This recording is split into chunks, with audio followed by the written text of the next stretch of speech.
Alguém certa vez disse que os números são a principal evidência contra ou a favor de um conceito. Afinal, continuou ele, contra os números não há argumentos. Talvez seja por isso que empresas especializadas em estatística são sempre contratadas para colher informações e dados que interessam ao pesquisador. E o que dizem as estatísticas a respeito do futuro da fé? Será verdade que, dentro de alguns anos, os cristãos serão a minoria religiosa no mundo cheio de árabes, chineses, indianos e até não religiosos culturalmente arredios à pregação do Evangelho? De acordo com a Enciclopédia Mundial do Cristianismo, um best-seller de 2 volumes com mais de 1.800 páginas e atualizadas informações, as projeções indicam que, em 2050, existirão no mundo pouco mais de 3 bilhões de cristãos, correspondendo a 34,4% do total da população mundial, calculada em torno de 9 bilhões de pessoas. Ou seja, num grupo de 3 pessoas, 2 não serão cristãs. Mas isto não significa uma diminuição em termos globais do cristianismo. Pelo contrário, as estatísticas indicam até um pequeno incremento dos atuais 31,2% para 34,4% da população mundial.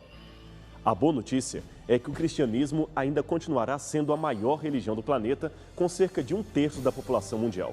Contudo, em números absolutos, os atuais 4 bilhões de pessoas que hoje não se reconhecem no segmento de Jesus Cristo serão então 6 bilhões, confirmando-nos, portanto, que, a despeito de algum otimismo, mais uma vez, a missão cristã de evangelizar o mundo ainda não está concluída.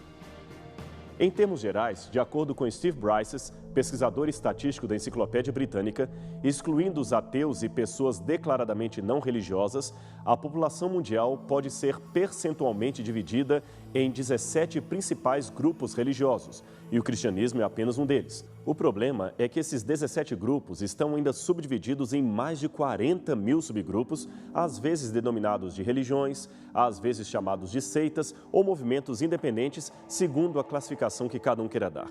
Portanto, a pergunta crucial é: o que significa ser cristão num mundo tão diversificado em crenças e descrenças, onde juntos os não religiosos e ateus perfazem quase 15% da população e a onda de apostasia leva pelo menos 8 mil pessoas todos os dias a abandonarem sua fé? Isto sem contar as necessidades humanitárias de um planeta com 46% de sua população vivendo em estado de pobreza mais ou menos absoluta. Talvez uma parte da resposta esteja na própria história da Igreja Cristã. Como era o ambiente cultural e social em que nasceu o movimento de Jesus Cristo? No que acreditavam as pessoas quando Jesus veio ao mundo e a mensagem da cruz começou finalmente a ser pregada? Quais eram as suas expectativas, suas certezas, suas angústias? Como era, enfim, o mundo que recebeu o cristianismo? E como se comportaram neste mesmo mundo aqueles que foram os primeiros chamados para o ministério de Cristo? O cristianismo, como todos sabem, é um movimento religioso baseado nas profecias messiânicas do Antigo Testamento e que surgiu por volta do ano 27 de nossa era. Sua organização, portanto, era a Igreja, e ela foi possivelmente inaugurada como igreja a partir da pregação dos apóstolos no Pentecostes, quando começaram com vigor a falar da vida, morte e ressurreição de Jesus Cristo, imediatamente identificado então como o Filho de Deus, aquele que veio do céu em forma humana. Mas é importante notar que os primeiros cristãos eram judeus, como o próprio Jesus também o era. Esta nova religião, portanto, nasceu no seio do judaísmo antigo e partilhou muito de sua concepção de vida, de morte e de divindade. Ser cristão, no caso, é ser herdeiro espiritual do mesmo judaísmo de Moisés e Abraão. Foi por isso que, nos primeiros tempos, os cristãos eram considerados uma corrente do judaísmo. Os seus seguidores eram chamados, então, de judeus cristãos. No judaísmo, desde os tempos dos patriarcas, sempre existiu a crença da vinda do Messias Salvador, que mais tarde foi transformado na figura de um líder político que livraria Israel de seus inimigos e restauraria a casa, isto é, o trono de Davi, marcando de modo fantástico a liberdade e a força do povo de Deus.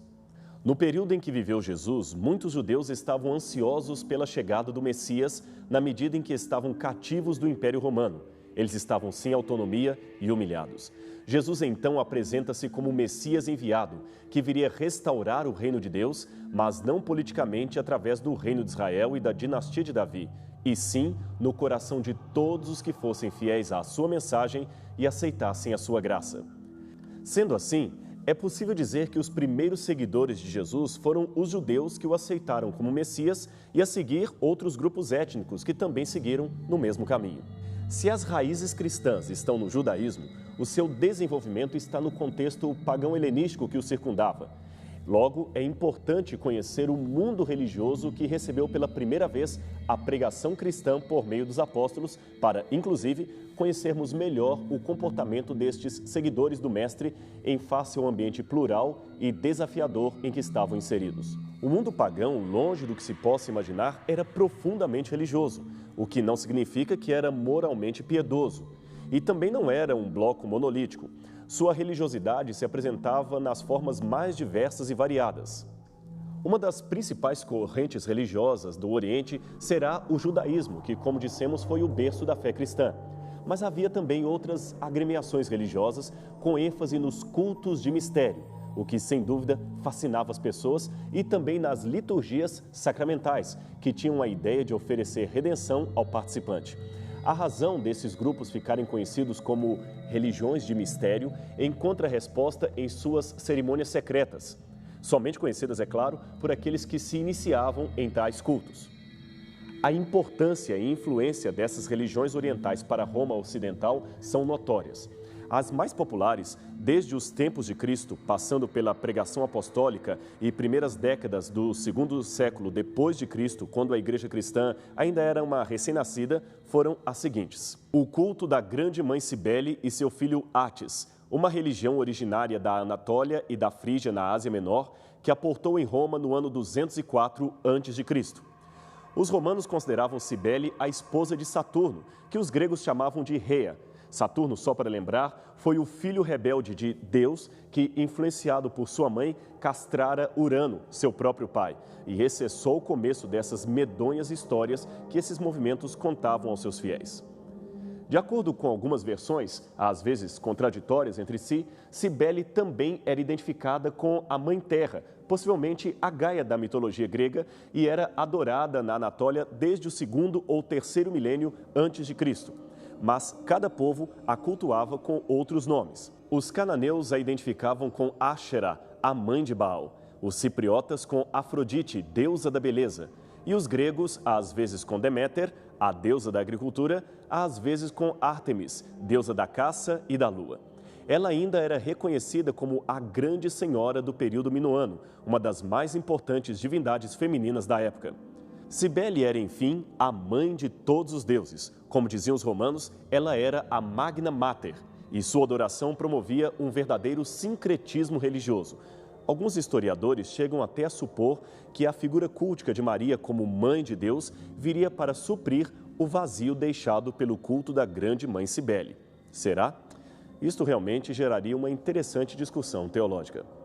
Bem, mas voltando a falar de Cibele, e do mesmo modo que acontecia com as deusas gregas Perséfone e Deméter, por exemplo, ela também possuía seus próprios cultos de mistério, seus cultos de mistérios sagrados. Eles eram celebrados à noite, pois Cibele era considerada a rainha da noite. Ela também era reconhecida por possuir uma profunda sabedoria, a qual partilhava apenas com seus seguidores legítimos. Homens emasculados dedicados ao seu culto e que agiam como seus sacerdotes eram considerados encarnações de seu filho Átis. Átis era um deus lunar, algumas vezes retratado como Adonis e noutras usando uma lua crescente como uma coroa de uma maneira muito própria. Ele também era ao mesmo tempo o filho e amante de sua mãe Cibele. O mito de Átis relata que ele estava para se casar com a filha de um rei, quando sua própria mãe, estando apaixonada por ele, tornou-o louco. Átis, na loucura ou no êxtase, castrou-se diante da grande deusa mãe. Daí, anualmente, em um culto que data de 900 a.C., era celebrada a tristeza de Cibele por seu filho. Mas no culto de Cibele foi dada grande proeminência a um elemento ainda muito estranho e especial. O terceiro dia da festa era chamado Dies Sanguinis. Nele, a expressão emocional por Átis alcançava o máximo. Cânticos repetitivos, danças e lamúrias misturavam-se, elevando ao êxtase e ao abandono emocional que atingia um auge orgiástico. Então, num frenesi religioso, os jovens começavam a se ferir uns aos outros com pedras, paus e facas. Alguns até executavam o sacrifício último, castrando-se em frente à imagem da deusa mãe e jogando as suas partes ensanguentadas sobre a sua estátua. Outros ainda corriam nus, sangrando pelas ruas e atiravam seus órgãos em algumas casas por onde passavam. Estas casas tinham a obrigação de suprir o jovem com roupas de mulher, pois agora ele havia se tornado um sacerdote eunuco de Cibele. Depois da castração, muitos desses jovens passavam a usar cabelos longos e vestir-se como mulheres, com roupas femininas, como você pode ver nesta estátua de um sacerdote de Cibele, datada do 1º século depois de Cristo. Esta era a sua estranha maneira de adorar a deusa mãe. É claro que muitas famílias mais tradicionais de Roma não aceitavam bem essa prática e, em alguns momentos, até o Senado chegou a considerá-la ilegal. Porém, por questões políticas e populares, pois eram muitos os que simpatizavam com a doutrina do grupo, o culto fora tolerado, apoiado e até oficializado. Outra religião muito popular nos dias de Cristo era o culto a Ísis e Osíris, do Egito. O culto à deusa Ísis se originou no Egito e passou por duas fases principais. Em sua versão egípcia mais antiga, quando não era ainda uma religião de mistério, Ísis foi considerada a deusa do céu e da terra, também do mar e do mundo subterrâneo invisível. Nessa fase remota, ela teve um marido chamado Osíris, o senhor de todos os deuses e também do mundo dos mortos. O culto de Ísis só se tornou uma religião de mistério depois que Ptolomeu I introduziu mudanças importantes em meados de 300 a.C. Nesta fase posterior, um novo deus chamado Serapis tornou seu novo cônjuge no lugar de Osíris, que, segundo o mito que contavam, havia sido morto por uma traição de seus rivais. Ptolomeu I introduziu tais mudanças a fim de sintetizar as crenças egípcias e gregas em seu reino, acelerando assim o processo de helenização do Egito. Mas talvez você esteja curioso para conhecer o mito de Ísis e Osíris e como esse deus, estranhamente mortal, teria sido morto por seus inimigos. Bem, segundo a lenda, houve uma rebelião no céu contra Osíris, liderada por Sete, seu invejoso irmão e... Aliás, o curioso é que esse mito parece contar uma história similar, ou espelhada pelo menos, na rebelião de Lúcifer no céu. A diferença é que no relato pagão, o rebelde sempre vence e destrona o Supremo Deus. Curioso é que até parece a mesma história do grande conflito celestial, desta vez distorcida ou contada na versão de Satanás, não é mesmo? Bem, continuando o mito de Osíris, aquele mito que estávamos contando, Osíris foi morto e encerrado num cofre por seus inimigos que, como dissemos, eram liderados por seu irmão Sete. O cofre, contendo o seu corpo, foi então lançado nas águas do rio Nilo para que não fosse jamais encontrado. Acontece, no entanto, que o cofre se abriu e as partes de Osíris foram espalhadas. Ísis, então, vai à sua procura e o recolhe. Então, nesse momento, Osíris retorna à vida, porém restrita apenas ao mundo dos mortos. Isto, porém, não impede que Ísis engravide dele e dê à luz ao filho da transcendência, chamado Horus, que tinha a missão de vingar a morte do seu pai e matar o deus Sete. Do Egito, o culto à deusa Ísis conquistou seu espaço gradativamente em Roma, como você pode ver nesta estátua, que é uma versão latina da antiga deusa egípcia, datada do ano 100 a.C. No princípio, a capital romana repeliu o culto, mas a religião entrou pouco a pouco na cidade durante o reinado de Calígula, por volta de 37 d.C., de modo que a sua influência foi se expandindo durante os 2 séculos posteriores e em alguns locais se tornando até a principal rival do cristianismo. Este afresco encontrado nas ruínas de Pompeia mostra uma cena do culto a Ísis praticado em Roma, o que demonstra que se tratava de uma religião muito popular, especialmente dentre as classes mais favorecidas. De acordo com alguns historiadores, o sucesso do culto de Ísis no Império Romano é geralmente justificado por seus impressionantes rituais e pela sua esperança de imortalidade oferecida aos seus seguidores, o que demonstra a carência de um povo por uma mensagem que trouxesse salvação. Finalmente, temos então o culto a Mitras, da Pérsia, talvez o mais importante deles. Pelo que se sabe, esse culto só se tornou exponencialmente importante em Roma após o ano 100 d.C., mas se tornou um forte concorrente e objeto de sincretismo com o cristianismo pós-apostólico, isto é, aquele cristianismo que surgiu após a morte dos 12 apóstolos e daqueles que conviveram pessoalmente com Cristo. Originariamente, esta divindade que aqui aparece matando um touro celestial era um antigo deus da Pérsia e da Índia, conhecido como Mitra. Mitras era, portanto, um deus menor do zoroastrismo politeísta. Isto foi por volta do VI século a.C., mas com o surgimento da dinastia aquemênica na Pérsia, esse deus se tornou crescentemente importante e no V século a.C. ele reapareceu como o principal deus dos persas, um deus de luz e de sabedoria, muitas vezes associado com o sol. Expandindo-se através do Oriente Médio e do sul da Europa, o culto do mitraísmo foi em breve estabelecido como uma religião maior e tornou-se uma das maiores crenças do Império Romano. É possível que os responsáveis por essa introdução do culto de Mitra no Império Romano tenham sido os legionários que serviam ao Império nas suas fronteiras orientais. As primeiras provas materiais do culto de Mitras datam de 71 ou 72 d.C. São estas gravuras e inscrições feitas por soldados romanos que procediam da guarnição de Carnatum, na província de Parnoia Superior, e que possivelmente tinham estado no Oriente na luta contra os pardos e no cerco de Jerusalém. Em finais do segundo século, o mitraísmo já estava amplamente popularizado no exército romano, bem como entre comerciantes, funcionários e escravos. A maior parte dos achados referem-se às fronteiras germânicas do Império. Pequenos objetos de cultos associados a mitras também têm sido encontrados em lugares que vão desde a Romênia até aos arquedutos de Adriano, na Inglaterra. Mitras, tal como o deus era conhecido em latim, era o deus por excelência dos legionários, sendo, portanto, considerado o grande companheiro e guerreiro na luta dualística entre as forças da luz e das trevas, do bem e do mal. Nos últimos anos, em seu progresso no Império Romano, Mitras já era identificado como o solis invictus dos imperadores imediatamente anteriores e posteriores a Constantino, como você pode ver nesta moeda de Aureliano. Todas essas religiões pregavam uma espécie de Deus Redentor que morre e torna a viver, e uma religião ligada à natureza e também à participação sacramental do devoto, que tornava-se um com Deus redivivo. Havia também em todas a figura mística de um touro celestial e a prática do taurobolium, uma espécie de batismo com sangue. Nos mistérios de Cibele, o iniciado descia num fosso coberto de tábuas, sobre as quais sacrificava-se um touro. O sangue do animal caía pelas frestas sobre o rosto e o corpo do iniciado, que assim renascia para uma nova vida. No mitraísmo e no culto a Serapis, também havia a prática do taurobolium, mas com características um pouco diferentes.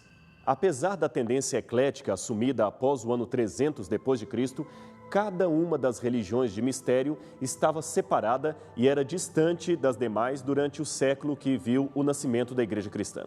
Todas elas assumiram formas diferentes em contextos culturais distintos e também sofreram profundas mudanças. Aliás, essas mudanças eram significativas, especialmente depois do século I da era cristã.